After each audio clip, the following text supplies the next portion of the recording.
IED students, this is a quick video to walk you through working with the exploded view and the parts list in the drawing for your final assembly. So as you can see, this is my final assembly of the ink pen. Everything has been fastened together, and so we are ready to create the bill of materials table. So that's over here on the right side. When you open it up, it has some default columns. We don't need the description column, and we don't need the part number column. So go ahead and delete whatever's there. We want to keep item number and quantity. For some of you, you might have multiples of a particular piece. This pen did not. So the one column that I definitely want to add is the name column. We can certainly add more items if we'd like. And so it's already populating with the names that I gave them back in their original tabs. So if something is coming in as part 1 or part 2 or something like that, you would want to go back to your individual location, and over here on the left side underneath the parts, that's where you want to make sure you rename your items there. So you can rename. Another column that you might want to add in your bill of materials might be material, for example. You could certainly include that. Looks like I've got some ABS, some silicone, some stainless steel of variety there. So you can decide whether you want that or not. You can always remove a column.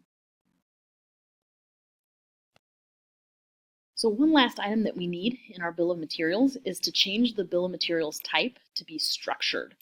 So what we want is to see the sub-assemblies, and if we open them up, we can see the individual pieces that belong to the sub-assemblies. So we want to change that to structured. Additionally, we need to make an exploded view. I've already created this for the ink pen. It's probably going to be very linear, where everything is kind of pulled out in a straight line. At the pen cap, I had one extra piece that made more sense to pull it out perpendicular to the pen. So there's just kind of one piece. So just kind of keep that in mind as you're pulling your pen apart. So now we're going to go ahead and create the drawing tab. The ANSI standard is fine. And in the drawing tab, the only view that we need to place here is the exploded view. We don't need to worry about the final assembly and the different views of it. So we'll go ahead and choose assemblies, pick final assembly, and change the position to explode 1, and change the view orientation to isometric. So we do want to see this at a nice angle with our exploded view here.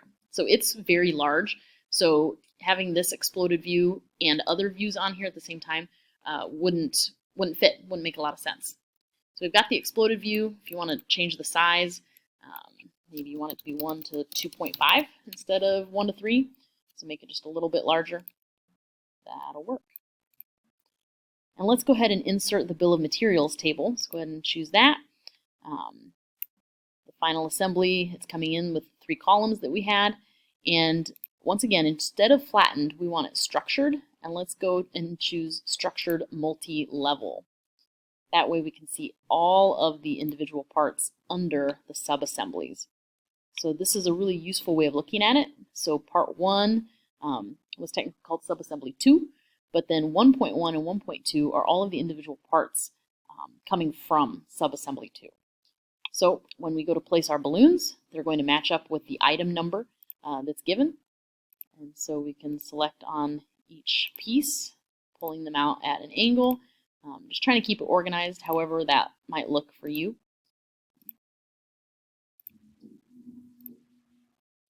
So if your sub-assemblies had pieces that were right next to each other, like the 2.1, 2.2, and 2.3, yeah, they're all kind of in a group. Interestingly enough, the pen tip, 1.2, was attached to the ink tube, 1.1, instead of the pen tip that was also kind of separating them by space. So just kind of an interesting look at how the sub-assemblies work together.